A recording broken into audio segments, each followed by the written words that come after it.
दिवाली सबके लिए हो सकती है, लेकिन मेरे लिए दिवाली अगर स्पेशल नहीं हुई तो मजा नहीं आया। तो उम्र चाहे मेरी 8 से 10 साल हो, सब लोग जब रॉकेट छोड़ते थे तो वो बोतल में ही रखते थे या मिट्टी में रखते थे, उड़ जाती थी। लेकिन मेरे को मेरी चंचलता और मेरे शरीर में स्पंदन इतने उठते थे कि जब तक रॉकेट यूं नहीं लगाए तब तक आनंद नहीं है। अब बेचारे आसपास में झोंपड़ियां, आसपास में गाँव का परिवेश है और मैंने 10 बोतलों में यूं रखवा दिए रॉकेट को। और अब मैं उस टाइम वो पिक्चर भी आ गई थी गेंडा स्वामी की, तिरंगा, तो मैंने यूं मिसाइलों को करवाया और मैंने कहा फायर।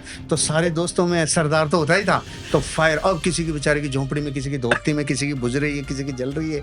आज भी याद करता हूँ ये कैसे हो सकता है। तो एक बचपन में एक दोस्त था श्यामा, तो हम लोग थोड़ा सा यूं कहें कि शरारती तो थे, लेकिन खाने पीने में थोड़ा शुद्ध थे। तो शराब और इन चीज़ों से दूर रहते थे। वो यूं था, तो वो हमारे ऊपर कभी यूं पटाखे फेंके, यूं फेंके, मेरी टीम के ऊपर यूं डिस्टर्ब करे। तो मैंने कहा श्यामा तेरे को बताना पड़ेगा। तो एक दिन क्या हुआ कि वो एक दिन क्या, उसी दिवाली के दिन कि बैठने की कोशिश करी। उसका वजन थोड़ा ज़्यादा था, तो बैठने के बाद उसके 1.5 फीट का गैप रह गया पीछे, इतनी जगह थी। मैं पीछे गया, पीछे सूतली बम रखा और पीछे से श्यामा ब्लास्ट, पीछे से सारा सामान खत्म। अब मैंने कहा यार ये तो ज़्यादा हो गया। तो वो बाप रे, अब मुझे कल दूसरे दिन तीसरे दिन गया और मैंने कहा ले यार ये लाल तो हो गई श्यामा, लेकिन अब बरनौल भी मैं लगा के जाता हूँ। 10-15 दिन बेचारे के बरनौल लगाया, ठीक हुआ, आगे बढ़ा। ऐसी शरारतें थी, ऐसी शरारतों ने जो ऊर्जा पैदा की थी, वो ऊर्जा फिर गुरुओं ने, फिर मेरे मार्गदर्शकों ने, मेरे गार्जियन को मैं कहूँ तो मेरे ताऊ जी, जो हमारी फैमिली में एक ग्रोइंग नेचर के, उन्होंने अपने जीवन में जो दुख दर्द देखे लेकिन मंजिल भी छुई, तो वो एज ए गार्जियन। फिर मेरे एक पंडित भगवान साई जी विद्या वाचस्पति, जो बचपन में जिनको देखा, तो उनके जीवन से स्पिरिचुअलिटी देखी। तो चीजें ऐसी मिली, प्रकृति ने सोर्सेज, लोग और ऐसे व्यक्ति आसपास में दिए जिनसे प्रेरणा मिली।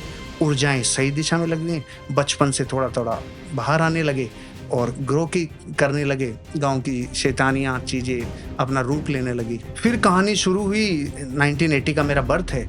20 साल तक जीवन में जो भी उठापटक करने थे वो किए। 20वें साल की उम्र जब आई तो लाइफ में सीरियस हुए कि अब तो कुछ करना है। उस वक्त डायरेक्ट सेलिंग आई, तो समझ में आया कि कुछ करते हैं सेल्स में। थोड़ी सी दिशा तेज गति से बढ़ने लगी। 2-4-5 साल हुए। उन 5 सालों के बाद 25 साल की उम्र हुई, तो फिर जीवन में सुशीला प्रकट हुई। तो उसके बाद काफ़ी चीज़ें अलग बदल गई। कहते हैं ना, पाँव फेरा पग फेरे का फर्क पड़ता है।